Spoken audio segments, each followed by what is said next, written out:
Coach Hunt, thank you for taking time with us.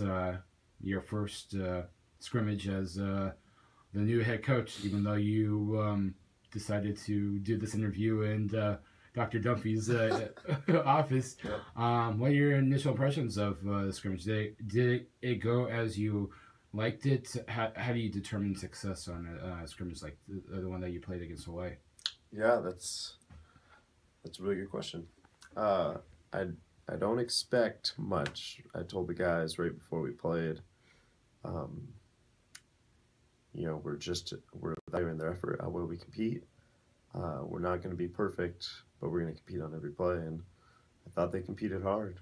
Um, so yeah, there not much expectation. It's the end of week 2, right? So we've had 9, 10 practices. So I think it'd be crazy to expect something, and we just don't set expectations really. We just sort of embrace the moment and get after it and see what we can do. So yeah, not much expectation, but I liked how we competed. We competed against a good team out there, and um, played good volleyball for long stretches.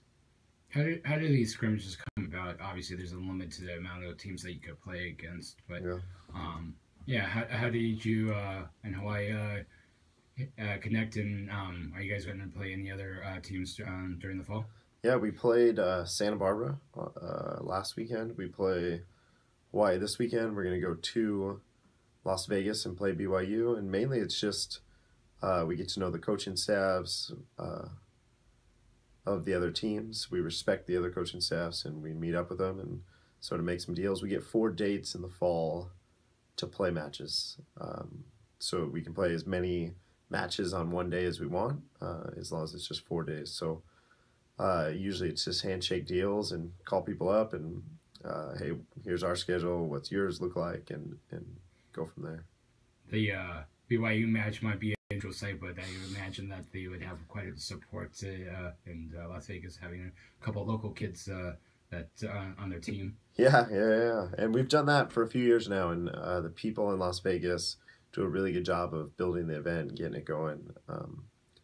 Yeah, we've done that maybe 4 or 5 years, and so it's been really good. It's sort of halfway for both teams, and it's a semi-road trip. Considering the NCAA really limits where we can go or where we can travel in the fall, it's about as far away as we can get, so it's fun. A question I asked Josh that I'll ask you. Can you tell us where the graduated seniors are, what they're up to, where they're playing, or where they're going to school? Yeah, when I was talking to Charlie before the match, he was just visiting. We're in Italy, where one of our guys is playing. So we got one guy playing there. We got one guy playing in Estonia. We got a few guys with some pretty good jobs locally, that turned down some chances to play because they got pretty good high-paying jobs. So our guys are sort of spread out all over the place. And certain personal favorite is kicking butt in graduate school in Gainesville, Florida, right? Yeah, we got one guy ready to take over the world and revolutionize the NCAA and go from there.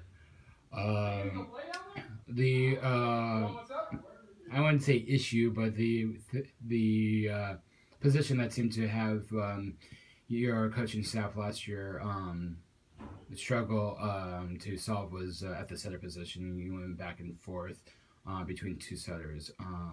How has Mullally looked so far, and have you made any decisions going forward who your setter will be? Yeah, last year we had 2 really good setters. They had different strengths, and depending on the match, it seemed like we were able to try to maximize their strengths.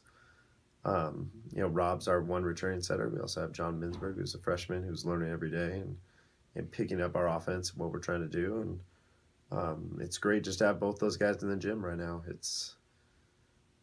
Rob, I think, has a leg up in terms of terminology and rapport with his hitters, and it being only week 2, I think John's in a great position competing. Both those guys are competing every day, and it's going to be something that probably continues all the way through the season. Obviously, as the new head coach, you have your own assistants in place. What have you seen from Andy Hine? Is he done enough for you to keep him on for the regular season? Yeah, I think we'll keep him. I think he's done a good enough job for us to keep him around. So we got Andy here. We got Brad, who was our volunteer last year, who's filling in for us now since Sean had to step away. We have a good consultant coach who has a nice office here, who has a lot of experience being a head coach over the years. So he gives his input, and it's nice having a consultant on staff that has that sort of experience. So I think we're in good shape. Speaking of that consultant, I hear that he's teaching a coaching class. Yeah. Here's my curveball question: has he brought you in to be a guest speaker at that class yet? You know what? For years, all these great coaches have come in, and I always thought, hey, when I'm able to come into Marv's coaching class, I'll know I've made it. And I think he brought me in one day, maybe last year or 2 years ago, because somebody like bailed or something like that. But yeah, he hasn't asked me to come in, so I don't think what I have to say is too important. I had to fill in though when he went with the USA team, but yeah, sort of probably he keeps me grounded a lot, so I appreciate that. Let's preview the season. Obviously, as we all know, the MPSF has been splintered off, or the Big West has splintered off from the MPSF, so there's only 7 teams now. Preview the MPSF for us, the new MPSF for us. Yeah, we lost teams, and it's not any easier, I'll tell you that much. We got, if you were to split it up, I think we got a tough draw, which is awesome. Lots of good coaches, lots of good players. So the mantra, I think, from the last few years was, man, it's a battle every night, and I don't think that really changes. So yeah, it frees us up to be able to play some non-conference matches early. So we have lots of room almost all of January and the first part of February to do that. So we get a little bit of freedom there, but man, it's still a grind, that's for sure. Tell us about the non-conference. Who are you playing, and how did you select the teams that you wanted to play non-conference? Yeah, you know what? I didn't do too much selecting. That was Marv doing the scheduling, but we're playing Santa Barbara, we're playing Irvine, Loyola. There's a few teams that we tried to schedule that their schedules were just full. I think sometimes people think, oh, here's a little bit of drama. This team's not playing that team, and just logistically, sometimes it doesn't work out. We tried to pair up with a few teams, and the weeks that we had open, they didn't have open, and it's not advantageous for us to squeeze those high level matches in the middle of our conference season or their conference season. And be playing 3 or 4 matches a week. I think that sort of defeats the purpose of our conferences splitting and trying to grow a little bit.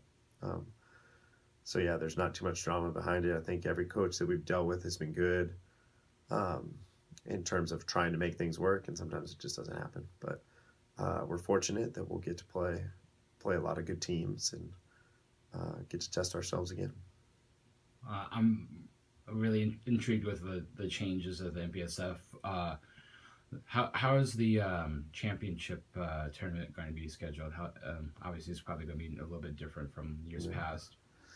Yeah, I'm not sure. I know there was debate on it, but now that you say it, I don't even know what we decided. I don't know. I think it's...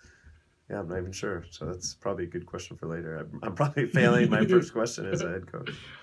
Oh, and one change I know for sure is that you guys only have to play 1 match at BYU. Mm-hmm. How's that change? Yeah, we did that a few years ago.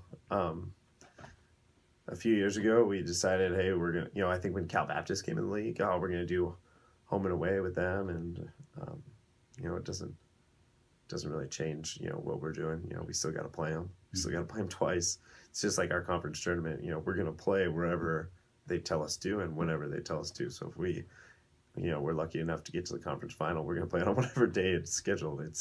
That's sort of out of our control, and we can't. I mean, it is what it is. So I don't know. And same thing with BYU's schedule. We're going to play them twice. I enjoy playing them twice. I think a few years ago we only played them once. So I'd much rather play them twice. Well, and obviously it would be better for scheduling or strength of schedule purposes too, right? Yeah, for sure. It's I'm glad, last year we didn't get to play, I think it was 4 teams. We didn't get to play them twice. And just from a competitive standpoint, you want to play good teams as many times as possible. So I'm glad that we're able to do that a little bit more. All right. So I'll ask you to recap the last 2 weeks of scrimmage. How has it changed being in the head coaching chair? How you analyze the team and how you prepare them with the rest of the fall practice? Yeah, that's a good question. Yeah, no longer am I making suggestions. I have to start making decisions. That's probably the biggest one. You know, it's not, hey, Marv, we should do this. Now he tells me, hey, I think you should work on this. And then I got to pull the trigger, figure out how to design that. Not too much has changed. You know, in the fall, there's such an emphasis on the process of getting better. And it's, obviously, we would have done a lot of things differently tonight if we're battling to try to win that match. I was saying Hawaii would have done things a lot differently. So not sub as liberally as you have. yeah, not do a line change, you know, go in set 3 or something like that. So yeah, we would have both. I mean, I think I can speak for every coach when I say that, you know, we would treat the fall a lot differently. So I think that question will feel a little bit different once our season starts. But for sure, we got to start making some decisions, or I have to start making decisions and start pulling the trigger on some things versus just always suggesting things. When I interviewed you after you were announced the new head coach, I asked you to what the successful season would be. Has that changed after the 2 weeks of practice? Yeah, not too much. I remember talking to you about, you know, we don't set expectations, and it takes away from the joy of things. It takes away from just being mindful and being in the moment, really. And I think it's similar to expecting something from a player, expecting something from this scrimmage. It takes away from the enjoyment of, wow, that was a really good play. Wow, that was something that somebody's been working on and they had success here. Let's celebrate that. And so I don't really, I still don't expect too much. I think we become a little more realistic in how we see things and identifying people's strengths and getting ready to put them in positions to maximize those strengths. But in terms of expecting something, I think, not too much of that's changed. Well, thank you for taking time with us. Safe travels to Las Vegas and Thanks. And back, and good luck in the 2018 season. All right, thanks, John.